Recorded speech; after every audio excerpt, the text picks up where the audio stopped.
Limbs is on the stage. All right. So how would you deal with this? Is this on YouTube? Is this a YouTube video as well? Yeah, I drew YouTube. It's going on YouTube. They're saying Free hi. Palestine. Free Palestine. Listen, so I'd say Paul didn't corrupt the message, but he gave it a good go. He tried to. Let me elaborate. What I think your argument is going to be is that obviously the Quran is seen as a guardian over the message and etc.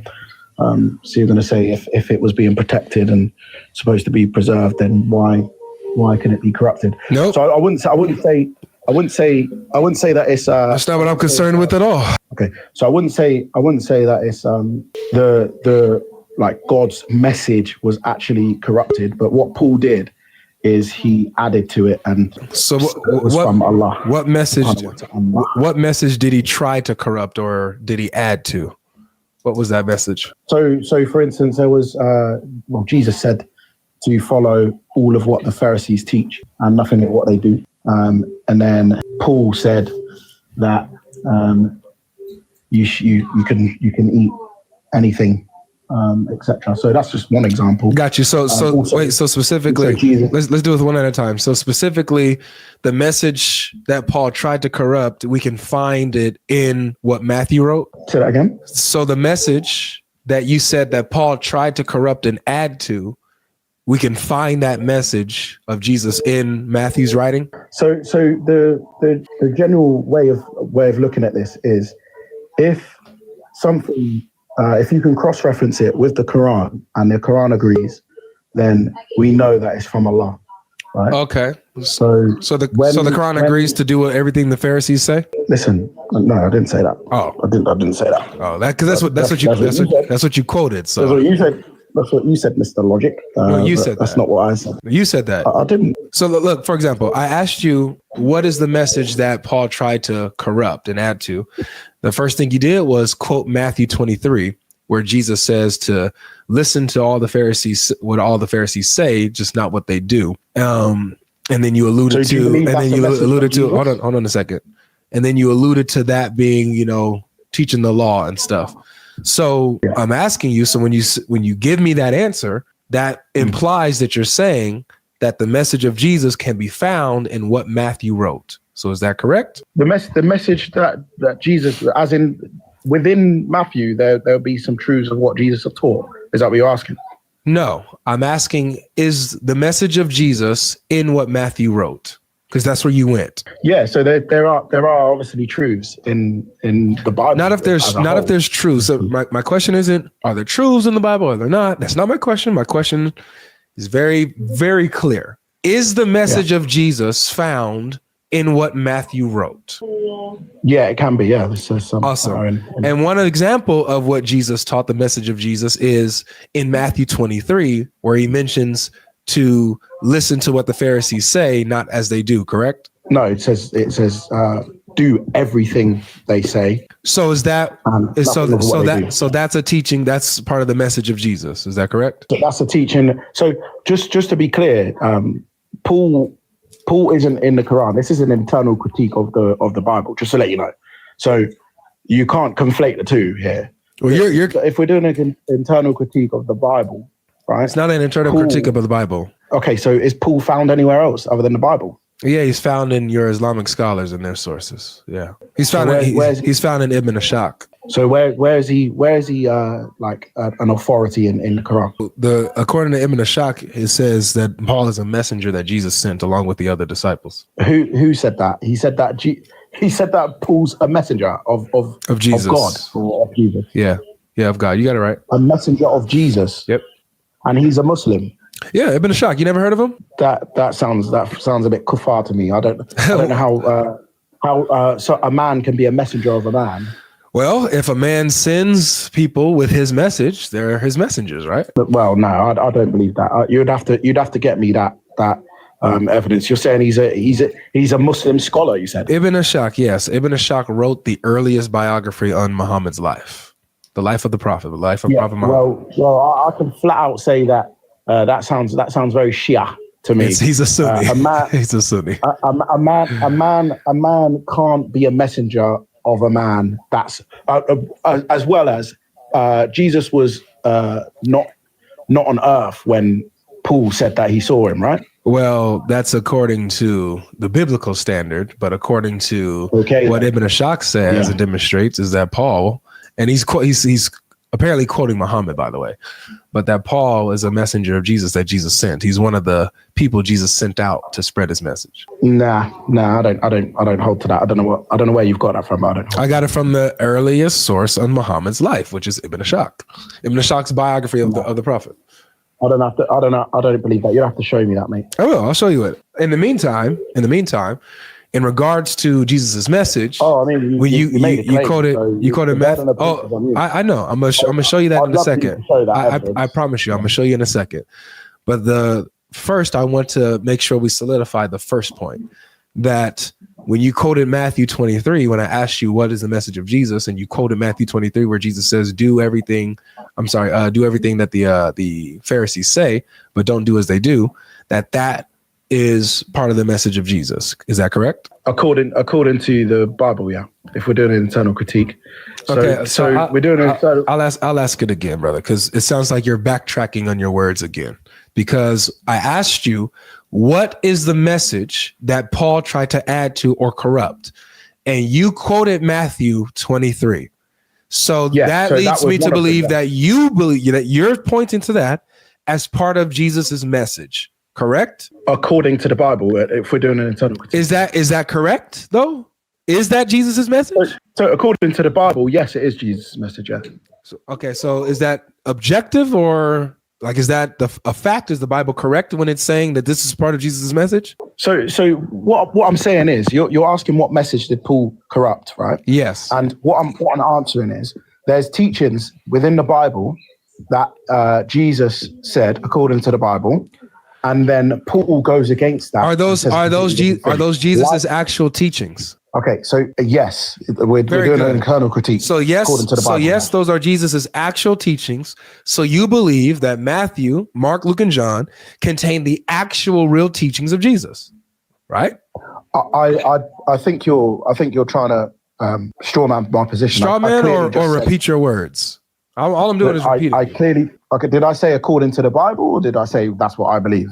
Well, yeah, you said you believe that according to the Bible. So you're saying the Bible actually contains his message. I believe according to the Bible, Jesus' message. So Jesus' message is in the Bible, right? Of course, obviously. So you notice you said that again. Now I'm gonna have to probably remind this, because you said just now again that the Bible, obviously, the Bible contains the message of Jesus. That's what you just said. So don't backtrack on that later. So since the Bible has Jesus's message, then we look at what Jesus taught in the Bible.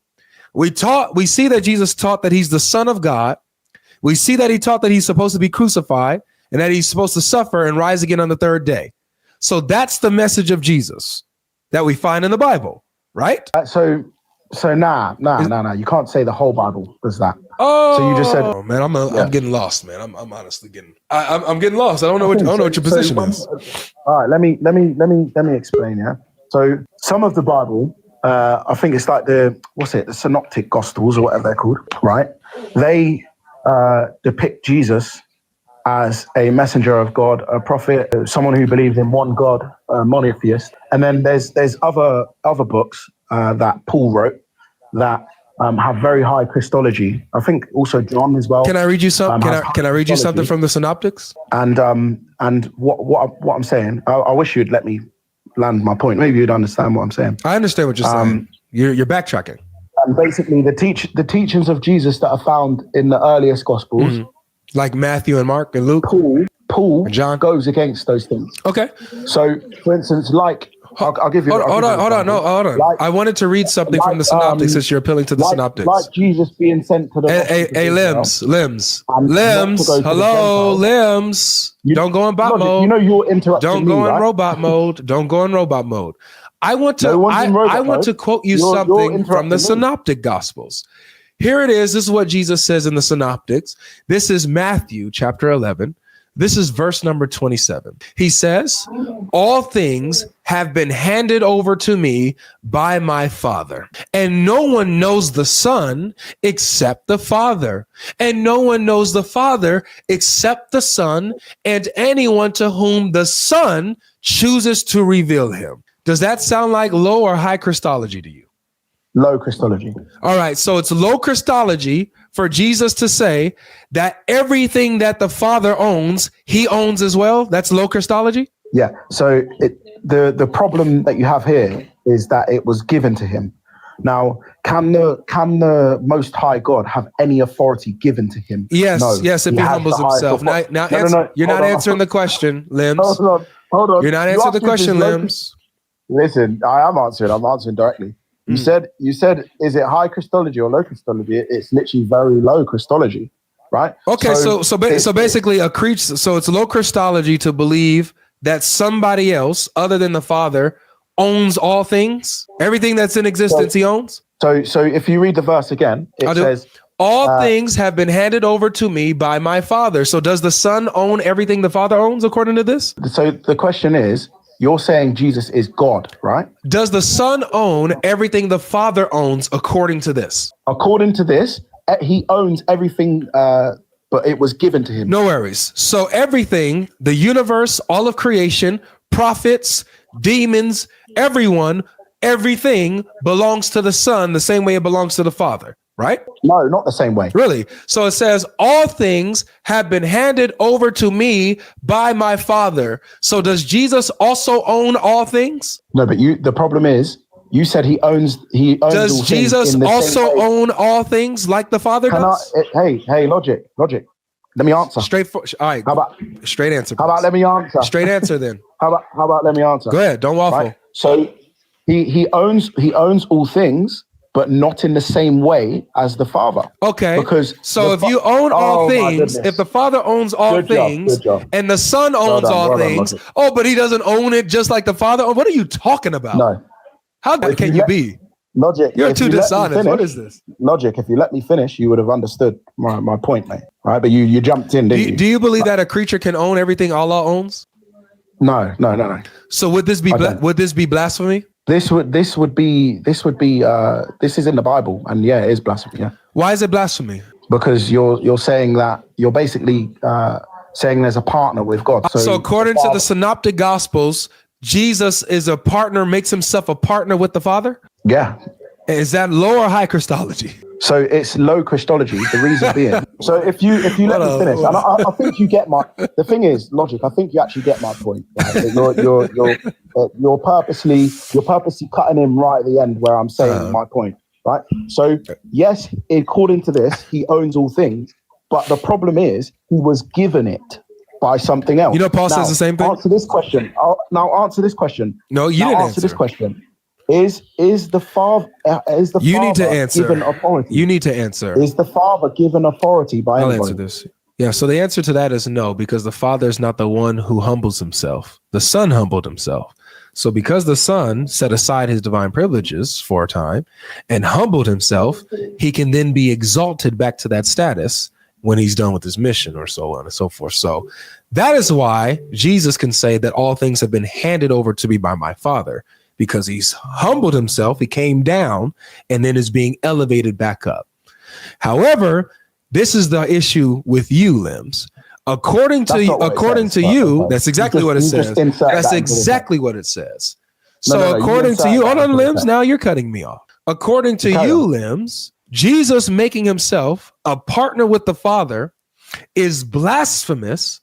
However, it's low Christology. I don't understand how there can be blasphemy. Can you define Christology for me? Christology is the study of Christ in his person.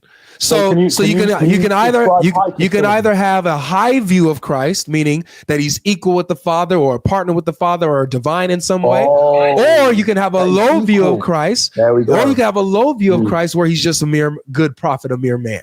So which is this teaching? Is this teaching that Jesus is just a mere man, a mere son? A mere man, a mere prophet, mere messenger of God? Or is he a partner with the Father? Which one is it teaching? I would say it's neither high or low, and I know I said it is. You said it's neither high or low, but I didn't. In all honesty, Logic, right? When you defined it, then you taught me something. Then low Christology means that he's a mere man. You're saying? Yeah, low Christology is that he's not divine. It's that he is just a mere messenger. He's just a mere messenger, right? So I wouldn't say it's is as low as it could be, but I wouldn't say I definitely wouldn't say it's high. The reason being is because your definition of it being high was that he's equal to the Father, and if he's equal to the Father, right, then nothing has to be given to him because he's already got it.